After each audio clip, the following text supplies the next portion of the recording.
ملا۔ اعوذ باللہ من الشیطان الرجیم، بسم اللہ الرحمن الرحیم۔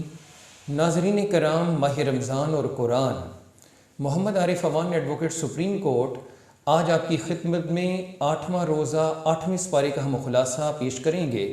فرمایا گیا کہ جن لوگوں نے ایمان نہیں لے کے آنا، جب وہ کہتے ہیں کہ یہ فرشتہ کیوں نازل نہیں ہوا، اگر فرشتے بھی نازل ہو جاتے، اللہ کریم فرماتے ہیں کہ اگر ڈیڈ باڈی بھی ان سے کنورسیشن کر لیتی تو اس کے باوجود بھی یہ لوگ ایمان نہیں لے کے آتے۔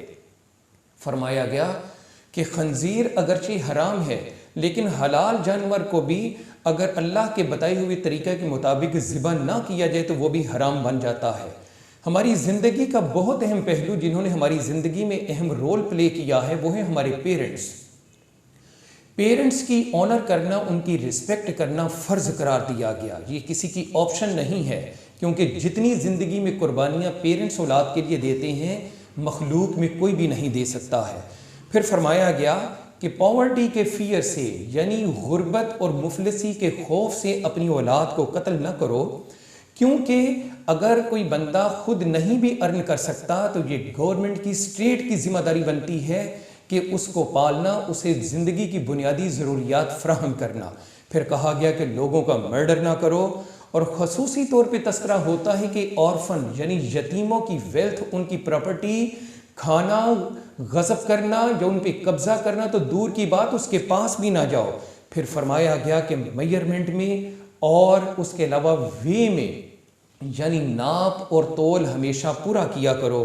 اور فرمایا گیا ہمت سے زیادہ اللہ کریم کسی پہ بوجھ نہیں ڈالتا، اور سوسائٹی کے اندر اگر انصاف نہ ہو تو باقی کوئی چیز باقی نہیں رہتی، لہذا جسٹس کو مینٹین کرنے کا حکم دیا گیا، اگرچہ وہ کلوز ریلیٹیو یا فرینڈز کے متعلق بھی ہو۔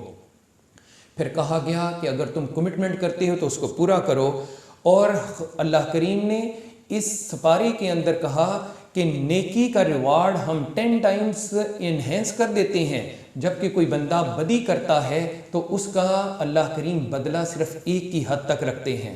اس کے بعد فرمایا گیا کہ آن دی ڈے آف ججمنٹ کوئی انسان کسی کا برڈن نہیں اٹھائے گا، اور اللہ کریم نے زمین پر اگر اپنا سکسیسر کسی کو اپوائنٹ کیا ہے تو وہ انسان کو اپوائنٹ کیا۔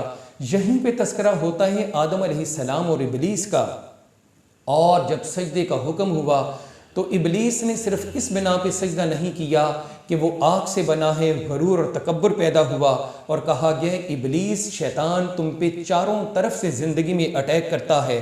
آدم علیہ السلام کا جنت میں رہنا اور درخت کے پاس اور اس کا پھل کھانے سے اللہ کریم نے جب منع کیا تو وہ ساری چیزیں بھی یہاں ڈیٹیل کے ساتھ بیان ہو رہی ہیں، اور حکم ہوا کہ مسجد میں جب جایا کرو تو اچھا لباس پہن کے جایا کرو۔ آج ہم شادی میں، آفس میں یا دیگر ڈیفرنٹ میٹنگز میں جاتے ہیں تو ہمارا جو سب سے قیمتی اور خوبصورت ڈریس ہے وہ زیبتن ہوتے ہیں، تو مسجد میں بھی اچھا لباس پہن کے جانا چاہیے۔ اور فرمایا جنہوں نے ہماری آیات کو جھٹلایا اور پراؤڈ کیا، قیامت کے دن ان کی بخشش اس وقت تک نہیں ہوگی جب تک وہ سوئی کے نکے سے کیمل کو نہیں گزار لیتے۔ تو جس طرح یہ امپوسیبل ہے اسی طرح ان کی مغفرت بھی امپوسیبل کر دی گئی۔ پھر فرمایا گیا کہ نوح علیہ السلام کی قوم جب نافرمان بنی تو ان کو فلڈ کے ذریعے تباہ کر دیا گیا۔ ہود علیہ السلام کی قوم نافرمان بنی تو ان پہ کو اللہ کریم نے ٹورمنٹ کے ذریعے ختم کر دیا۔ اسی طرح صالح علیہ السلام کی اونٹنی کو جب انہوں نے کل کیا تو ارتھ کویک کے ذریعے انہیں ختم کر دیا گیا۔ لوط علیہ السلام کی قوم جب لواطت سے باز نہیں آئی تو رین آف برمسٹون کے ذریعے انہیں ختم کر دیا گیا۔